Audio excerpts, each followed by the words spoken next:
City leaders in a Texas town taking a pretty big stand by putting "In God We Trust" stickers on first response vehicles. Yeah, you gotta be kidding. We're not going to be politically correct here in the city of Katy.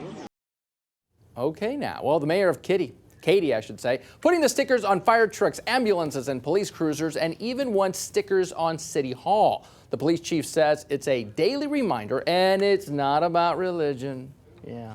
He says everyone has a God, they just call him different things. The mayor also says he will say Merry Christmas, and not Merry. Many people in the town are speaking out against the stickers, but it is Texas. So what do you think, Michelle? She's been monitoring your Facebook comments. A lot of people saying Merry Christmas and In God We Trust, about 90% Israel. Let's take a look, though. Thomas says freedom of speech, and Dave says we're governed by the Constitution, not the Bible. We're free to believe or not to believe. Tax dollars shouldn't be paid for this. I'm just saying. And finally, Mercy says, if In God We Trust is good to be on our money, then it's good to be on our vehicles. Join the conversation on our CBS 12 Facebook page. Yeah, I have something to say about that in just a few seconds. You know, I have an idea for the city of Katy. How about in the city-owned vehicles, tax dollars could buy Bibles to be placed in every glove compartment? You know, not for religious purposes, mind you, but, you know, for reading comprehension. You know, I mean, this writing "In God We Trust" on city-owned vehicles is quite the slippery slope when it comes to government-sponsored religion, or worse, respecting one belief over another. And before you say, we do that on coins, Izzy, that's true, but there is a historical connotation for that. And the courts have found that time and time again. If the Freedom of Religion Clause stands for anything under the First Amendment, it means government cannot be associated with any religion. And I know you agree with me on that. How do I know that? Well, just imagine if the city of Palestine, Texas, wrote on every city vehicle, Allahu Akbar, which is Arabic for God is the greatest, you know, generic God. I guarantee that would spark an outrage. A homeowner being forced by city officials to take down a nativity scene. And before you scream religious discrimination, it's not that, but you'll still be saying, you gotta be kidding. Call it a nativity scene with a strange twist. The baby Jesus, Joseph, Mary, and all the wise men, yeah, they're all dressed as zombies. You know, it's a hit with spectators, but for the second year in a row, the creator of this display has been ordered to remove it. Last year, city officials told Jason Dixon that he lacked the proper permits to build this thing. Okay, well, now the zoning department has denied a permit and ordered once again for this display to be taken down. Despite such government mandate, Dixon says the undead are here to stay. Michelle, what are people saying? Well, Israel, literally 90% of our Facebook fans say, guess what? It's his yard and his business. But take a look at what Lynn says. Yes, it's a terrible thing to do. And Destiny says, I'm trying to remember when it became everyone else's business what he does on the lawn of the house he pays to stay in.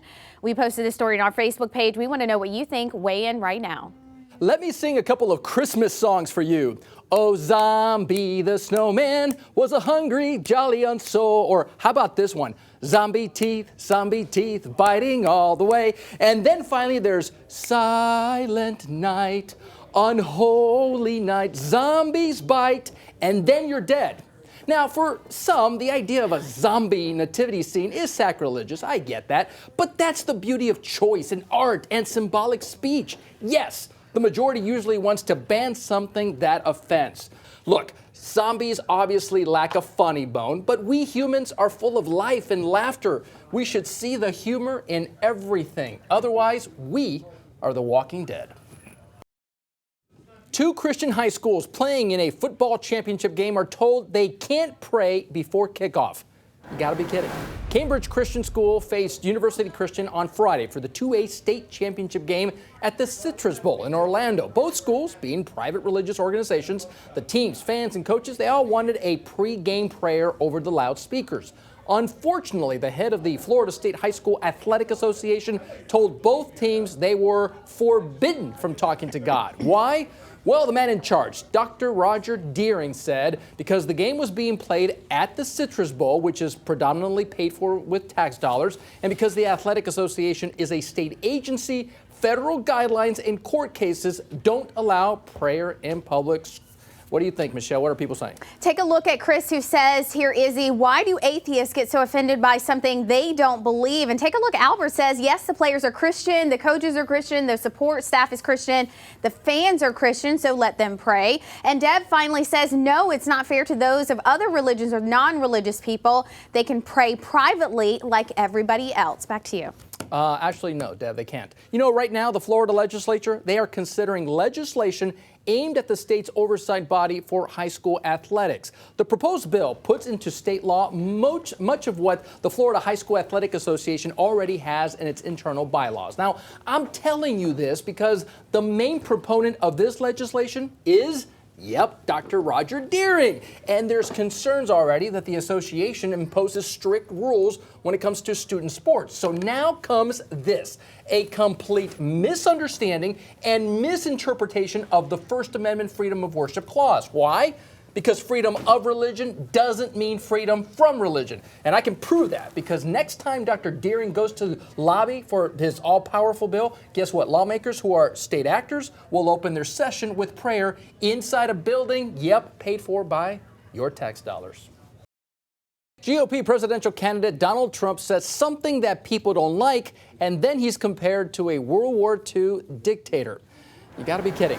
With increasing frequency, people have taken to comparing Donald Trump to Adolf Hitler. Days after Donald Trump called for a ban on Muslims immigrating to the U.S., posters of the GOP candidate in front of a swastika began popping up around Atlanta. This image and others like it are now plastered all over social media. And such comparisons between the real estate mogul and a World War II dictator are not just being made by commentators, but also journalists. Michelle Wright, what are people saying on Facebook?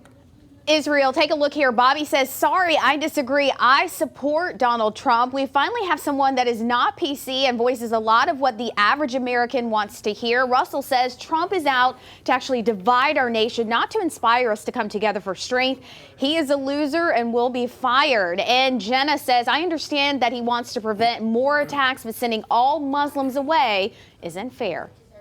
Regardless of what Donald Trump says out on the campaign trail, it's classified under the First Amendment as political speech, meaning it gets the highest protection possible. In a free society, individuals ought to be free to speak as they wish without fear of censorship. Now, I know only government censors, but the bigger point is that if someone's words trouble you, the best way to defeat them is with more speech, not to silence them. And that's what I think these comparisons between Trump and Hitler are trying to do.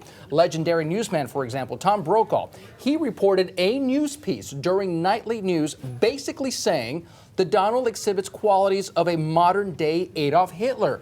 You know, not only does this ignore history, but it's also an attempt to silence speech perceived to be evil. And as Supreme Court Justice William Douglas once said, restriction of free thought and free speech is the most dangerous of all subversions. A woman in Flagler County says a teacher tried to give her child a stinky lesson by making him unclog the toilet with his bare hands. You gotta be kidding!